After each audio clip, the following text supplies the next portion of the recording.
Bandeko balandi mbote na bino epai bosangani na tangu oyo ezala kata mboke pa na biso kuna na pesi mbote bino nyonso bolanda biso na kata République démocratique du Congo na rasi kala mingi te laissez partir mon peuple bolanda biso na la télévision pour mingi bosengi vraiment que to bandoleka kuna puisque tozo kebisa ba pasteur tozo kebisa ba bani na poto mais lelo tozala kata politique na politique to lobela on peut la kata moka c'est-à-dire ozala ndenge na biso même si to fandi na poto to bunda pe de manière à ce que démocratie et quota. Voilà, lelo na rasi tozala bandeko awa pour débattre un petit peu d'actualité politique na kata mboka na biso.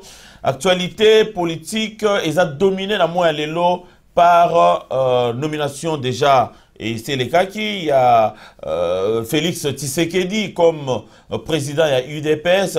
Donc, PC Bendel et l'UDPS, décision sur Bandoute Panaye, organisation de l'UDPS, c'est la Katamambo. Mais, il y a le fait que a signé Bakor. Est-ce que Bakor Wana écoute que, comme Premier ministre, a géré transition avec ou sans Kabila? Donc, Nazana Bandeko Awa, bonjour Bishop Tatumba. Bonjour Erotek. Bonjour Maître Chouamboma. Bonjour Erotek Lomente. Bonjour Galat. La qualité qui fait la différence. Voilà, donc Motuna Ezepanayo, Bishop Tatumba. Pour y avoir Bakorango Ezo concerné. Non. Le autre ça dimanche, le 22. Vendredi, le 20. IDPS avec la Kabylie ont signé un arrangement. Ils ont acquis le cahier des charges à IDPS. Il y a que pour biso IDPS, tout banda ko solo na bino, to pese bino mato bino bato majorité. Condition ya liboso, IDPS a à peu près 7 points. Il y a ce qui est IDPS, pas seulement arrangement à la politique générale. Il y a IDPS. Première chose, il fallait qu'on gère du bosso pour Bandako Solo là. Il faut rapatriement et accord. Il y a papa Etienne Tshisekedi. Est-ce que. Exact, condition. Il y a du bosso. Condition à mi balai, gestion consensuelle, il y a transition. Condition à mi satou, application et accord, il y a le 31 décembre. Condition il y a mine, il faut Kabila à cause du référendum. Pendant la période de transition. Kabila a changé de constitution pendant la période de transition. Les prisonniers politiques sont libérés. Mais par rapport à les changements de la constitution, on attend quelque part, Félix Tshisekedi Alobi, il serait mieux de changer quelques tests de la constitution puisque ils ont bloqué bon fonctionnement de la République. Ah voilà. C'est pour dire que Ezaki, cahier des charges à Félix. Alors tu sais comment Félix Soukawa. Toloba qui a déjà une émission il y a une semaine, Félix a dit que oh nenga dire tozo kende na moni que élection ko salate. C'est sur base de quoi? Il y a déjà des informations que élection ko salate. Alors puisque Félix a déjà en intelligence, na dialogue avec pour parler avec la Kabylie. Il y a un tomoni brutalement vendredi, Kabila bato Kabila Vanomova Sakanya, André Kimbuta, na bato Kabila et tout le monde Jean-Marc Kabound, Bavandi, tout le monde Olingankoyi, tout le monde Badisanga Bunganga, signé, tout le monde famille biologique à Papa Tshisekedi, Monseigneur Moulumba, signé accord, il y a d'autres Papa Tshisekedi, et Zozonga, sur place à Kukundaye en Sélé, et puis Batchenanda Takozonga na été.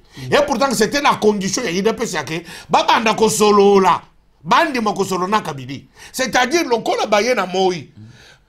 IDPS aboya tolobaki awa ke IDPS basako sonna Kabila bato baboyi basako sorola te jamais Félix Tshisekedi ko sonna Kabila te mais pour boya ko signature vendredi bacha signature c'est-à-dire que il y a eu des négociations à Boutou.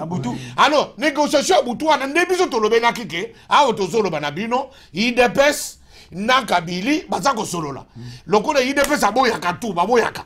Mais tu as comme Baboya Ibiza, tu as comme Baboya Monaco, tu as comme Baboya Hôtel Raphaël, tu as comme les lots Tolobaki ke IDPS.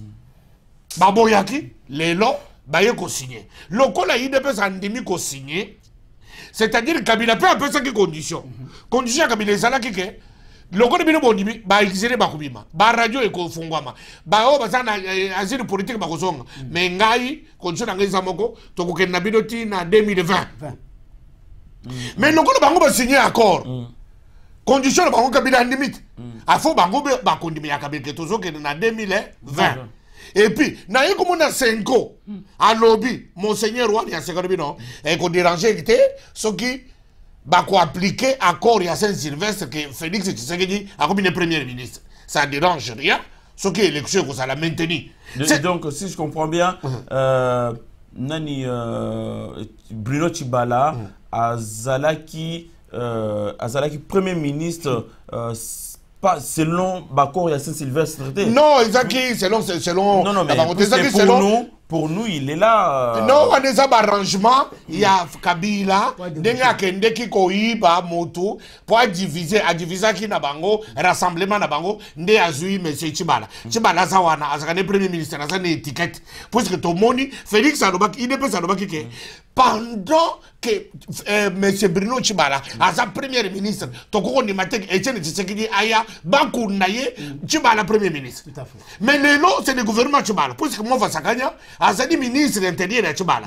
A qui signe accord. C'est-à-dire que c'est au bout de place wana. Tshibala lui-même. Alors c'est pour vous dire que peuple congolais bazoko sabiso. Makambo inazali koloba bazoko sabiso. Bazali ko continuer koko sabiso. Likambo oyo bazali koko sabiso. Ce qui te fongoli misute. C'est pour que tout royo Kabila beki azaki kozela. Na IDPS Kabila zui yango. Lokola kazu yazu beki tomoni même Kimbuta, azali ko na Kabunda de bitala. Yo Kabunda, ozali secrétaire ya IDPS. Est-ce que yo souffrir? Kolika ngai Kimbuta na za muto IDPS kolika yo. C'est-à-dire que lobinde na yiko yobake, Kimbuta za pe muto IDPS. Alors c'est pour vous dire que bande ko nanga soki to funguli bi soutien na likamboyo. To kiti 2020, tant que 2020, Kabila a changé constitution. Tant que Kabila a changé constitution, il va se représenter. Puisque condition, il ne peut s'appeler ce qu'il a cahier de charge. Kabila Ndimi. Mais Bishop, ne yozo no bonde mboka la biso IDPS nde ezo chapeauter IDPS nde ezo décision sur tous les Congolais. Loba koloba bongo tipo IDPS na bino baluba. To loba na bino chaque vengwanda ta loba mabena eve na nga pareko le autre to pesa raison na plateau à télévision. Makambo de loba ngo bandakal attention na baluba balinga pouvoir. Attention na baluba talo wa peuple congolais. Mais si vous so boke na ngona ndenga baluba ba Congo au monte que d'une manière dispersée. Et ça débat to ba légitimer Kabila lelo. Tout ça là, to tcha ba fraude, to tcha ba représenter toute la communauté. Oui. Bataba nous représente fait Kizenga côté balu va représenter peut-être c'est que bango ba bisamboka UDPS. Bango bisamboka na biso. To tcha to voiler fasté na lobby boye. Vengwa na loba makambo il y a longtemps. Kabila to kufisi batu e belé Félix Tshisekedi likambo to zolo ba na mille fois.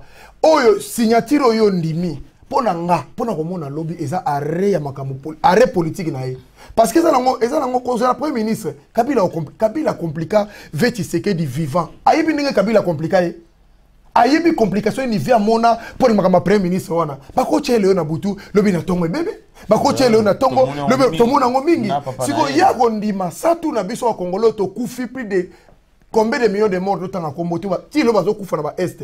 Donc pona ye bakera bango pa ma pona intérêt na ye moko. Est-ce que koro o ezali bande ça ka koro avec Tshisekedi? Sikoyo ya ye Tshisekedi azongi bana obutu baya po obutu azonga siko to zonga suna même likama siko biso bana ya belo bana ne baba ya ba ko zonga siko biso ba oto na poto biso to bundiawa e bela bande ko ba combattre ba mvulusi na bino to changer combat boliko yoka te tela siko makamu Tshisekedi asali biso tela makamu ba luba ba sala biso na mboko si 2020 yo za déjà sona 40 ans 2020 Kabila bakisa su papa o suka wapi siko ato fingi lelo omoni ke alekibisho na mayele je répète likamoko Tshisekedi Félix alobaki na biso so ki Kabila aleki manda oya 2016 tozongi nini tokomi baumbu koleka mobutu siko ndeko nanga yo ndimi kozala premier ministre tokomi banani baumbu osomona bino walu wandenge bosoma biso ndeko nanga likambo oyo pendako bakombata ko doit siba siela mo pepe batika na bango po mofingi mutu azolongola ye te bosali te tosali mopepe na mopepe donc sikoyo il faut changer marque ya kosalela combat il faut kosala siko combat intellectuel ya mayele pene ya kokomba combattant diaspora mais oui parce que papa batune babundi longtemps c'est oh tu tika tika encore milinga mon papa preuve ya ke combat ici yango dozo na babiloko yote yango nde preuve ke combat izana ka susu te baboy o nyozo za kolakisaka ke Moïse Katumbi tellement zaki na force belé balingi ne ko gomeye na makambo yo yango mo bali ba chachi sekedi na nko après Moïse Katumbi azala ndengwana mende ko langai kolala te yango tolobaki si il est possible tokena bango na ndenga arme mabo ofanda bosola parce que soto tiki boko galati ngala ngaki oye sanga un petit peu so combat ikozonga mena forme nini combat ikozonga na forme nini ouais auti koloba combat il faut zonga na ndenga intellectuel alléluia soki to landi intellectuel mais wana sikopo na yo combat il faut zonga ndenge nini puisque intellectuel peut bazana na kati ya combattant pour nous ofinga batu boyko soki to lobi sur 10 bakoza la 2 tu te lobi bango nyo sur la même sac mabe soko lingo mona moto azama yele talaka raisonnement na devant la télé comment il s'exprime comment os argument na devant molikam émotion te ba caméra peut diminuer émotion te ça la biloko alo apena makamu normal ba na ngote ya kaso tele caméra mama ya Kabila tout finaye Olivier Lembe Ndumba oyo boy bango ko ba ko ba yango wana wana kutu et pas Kabila bien ça fana tout le monde ba fiki lelo siko lelo combat ya solo échoué parce que intellectuel mingi bazana kata combattre bakota ki na kata combat ngote bazonga ki sima bazonga sima mais on a ba quand ça que ba opposant tout bazana à l'extérieur bazana combattant opposant surtout bazana yo za journaliste pesa biso opposant bazana ba combattant mingi bazobunda na l'ombre mais ba o babimisaki mitu eza bana ya ba oyo batanga makite babimika ndenge wana yaki mopepe ya Nzambe muté touchaki bato mais siko il faut balanda directive spirituelle ya Nzambe nde balinga balonga mais lokola batika ki Nzambe basocier siko makambo muki bakoti ekobo kombe kufi ngo siko ke kile premier sauter ba intellectuel siko ya poto fu ba telema ba congolais po bazwa machine na maboko po Kabila ye basiko ke non azobunda siko na bato oyo bazabwanya na mitu. Mais na kasa ba parti politique na mona na UNC il y a des têtes pensantes combattantes wana ils ont parti politique combattant c'est qui batateni voilà batateni na bere rouge surtout moko tenu au niveau ba kebaba militaire yo que na marche te moko na mona na marche atenga mabo wala bera la besoin so za la la tenu en sommet na pot de signon mais c'est ça déjà dans son mental combattre combien lingo ba pour na bango combattre lingo ba bere wana oh les vrais combats même on va passer par exemple au général de Gaulle abundaki na tenite abundaki na mutu intelligence mais si ko biso to va ina poto ndeko nanga neto comme na frein oyo et Félix Tchebiso ce que tozaki mayele ko mona musika toi sur natang ofinga te toi sur natang capté comme tato ça la bloc maintenant tous les Congolais à diaspora Vengwanda olobi makambe bele yango tozomona ngo lelo pesa biso solution mususu po to comme l'irréparable ça mais yo on a yo ko tangi Vengwanda au moins 2-3 fois au quand tu marques solution oyo te pas ngwanda mututo olanda na ko répondre à la question na mais si ko olanda ngo te mais 20 ans yango tozokende tozala besoin mutu ko porter biso solution po to bima n'impasse oyo tozaki na ndenga mabete mutu alinga mutu apesa ke lokola mo crédibilité muke ezaki Moïse mais papa ndenga ba diaboliser type na niveau moko jusqu'à tel point na course ba longolier mais ngala mona balongoli te siko mutazolo mutu bana ko video sa Moïse ba mise sikoyo ba mise ko ni John Chibango lieutenant colonel John Chibango ba ba twana te John Chibango bakanga ki na Tanzanie wo boti ko kango ya sa ikapeda o Tanzanie a transférer a extrader na Congo pare John Chibango ya saki na zamba makiza alors John Chibango uti ko lobake maki na yewana mutasaki ko financer yango Moïse. John Chibango ke musika lobi pas seulement Moïse basango bino basango parmi basango ezana basango ne bachaki ngai contact na Moïse ngana yebaki na Moïse te bakamyo so na siko sala bambongo yo na siko sala banganda na sako distribuer wana déjà ce qui biso batamayele to moyi ke za lokuta wana za diabolisation ya monseigneur Mosengo na Moïse Katumbi wana ko bazaki na kambolo ba ya wana lo bagaboye to lobaki bien que no bato bazo bomboka kasa ezozanga na katite Félix yo andemi. Alors IDP c'est ça le rôle en punda oyo Yesu Kristo mataki pa kota na Jérusalem. Eza punda oyo ezosunga Kabila. Azane sans beki, ba PC beki. Siko ya ndemi parce qu'il faut papa Tsekeda zonga ba kunda ina sele, ba sele mozele. Oyo yaki souene yangwana. C'est-à-dire ko yoka biso ba Congolais te. Akomi premier ministre. Alors papa na zongi na Kisasa ba kundiye oti ba la salite ni badibanga ye muta sali yango on dit que Tchibala azaki na volonté au salon. non Tchibala azaki na volonté au sala yango azaki na volonté au sala yango mais lokola bango na mama Marthe ba sepela ki Tchibala sala yango te eza lokola Tchibala sobele bemba papa Tchekedi alors vaut mieux andima poste o soki poste andimi yango ezali tout simplement lokola papa na omeni mingi na poto vaut mieux ko ya eya papa na nga zonga ngamoko na kunda ye na sele mozele oyo ko ya eya parce que baby fait oyo ko ya te na ko premier ministre oui e kasa on le bité andimi penza oyo ko ya eya vaut mieux moko a honorer papa na ye s'en foutre ba congolais alors ba congolais to fungula miso o tonne ko lomba yango zo salema yango na féliciter que na va na vital alors pour te dire que non bato zo boma mboka c'est toujours di kasaye mikolo bato ba nous bazongi sima oyo ko za premier ministre sunani kasaye voilà naza je suis né à Kananga j'ai grandi c'est malheureux naza muluba na ko changer en route amen mais bomoni ke na ki kondima na kende na est na banda ko soutenir moto j'ai préféré ne pas soutenir un individu mais j'ai préféré soutenir une idée mais biso bande ko nanga ya bakasaya baza ko soutenir mutu idete lokola toza baluba il faut surtout lokola ngana sende makati boso ngana lokola komi impoli bako ngana lokola na bungi na kutana muno moko na centre commercial anabi vraiment o biso soni yo muto amayeri boye otikala na IDPS kabi IDPS na bato amayeri zana ba intelligence mais le problème de nos frères c'est dit que lokola ngana za muluba automatiquement il faut nous soutenir parce que biso muluba tozali bongote yango nenga na boyi je respecte Tshisekedi comme papa, je respecte Félix comme un frère, je n'ai pas un problème contre vous, mais je suis contre le fonctionnement. Oyo lelo, et c'est dit comme ma biso na mbutu oyo.